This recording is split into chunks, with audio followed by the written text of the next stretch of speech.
On the 27th of December, an ordinary U.S. citizen, although his height was not of the ordinary type, he was 6'4" and played basketball, decided to propose marriage to a woman.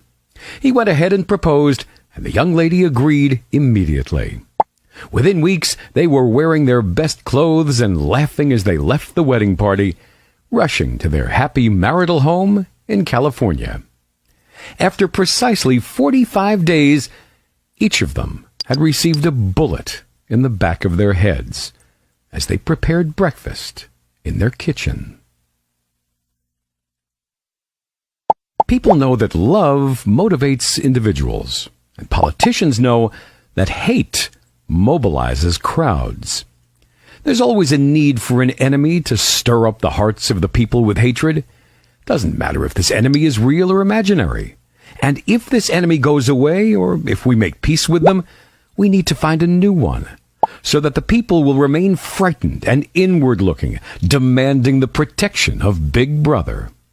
This is why after the Red Army with the hammer and sickle collapsed, there appeared the green enemy with the crescent, Islam.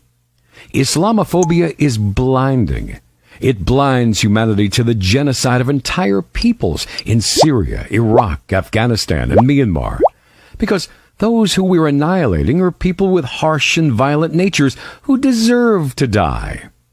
Islamophobia blinds people to the fact that 113 of the 114 surahs of the Quran start with the name of God, the compassionate, the ever-merciful. Islamophobia blinds the eyes. You can see one or two crimes committed by Muslims, and you don't see FBI statistics which say that in 1 year, hate crimes against Muslims increased by 67%, from 154 incidents in 2014 to 257 incidents in 2015. At a time when the cinema shows Muslims, or Arabs, it doesn't matter, Islamophobia blinds you to the difference, as ignorant, violent savages in movies such as Raiders of the Lost Ark, American Sniper, Iron Man, and Rules of Engagement, the peoples who've been blinded by Islamophobia forget that Muslims make up nearly 1/4 of humanity. 1.7 billion people.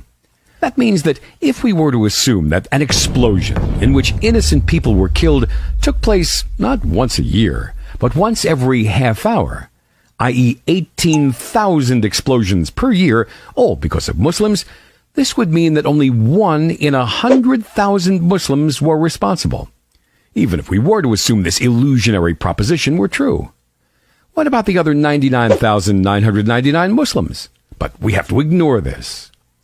In the latest statistical study of the two largest political publications in the world, Time and Newsweek, we find that 94% of their news about Muslims were negative, and only 6% positive. As for anti-Islamic organizations, they spent $46 million between 2001 and 2009 to distort the image of Muslims. In the midst of this madness, will anyone look at the tyranny and oppressions Muslims are suffering in most parts of the world? The shedding of their blood and the violations of their homes and sanctity? I don't think so.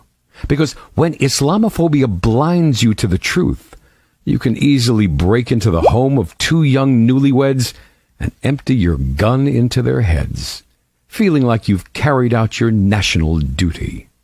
It was not only the newly married couple who were killed.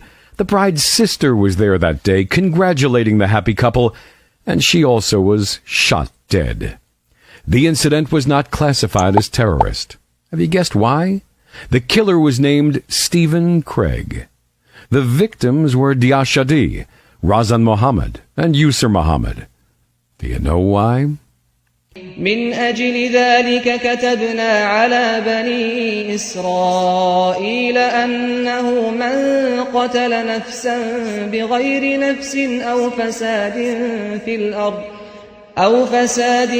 في الأرض فكأنما قتل الناس جميعا ومن أحياها فكأنما أحيا الناس جميعا ولقد جاءتهم رسلنا بالبينات ثم إن كثيرا منهم بعد ذلك في الأرض لمسرفون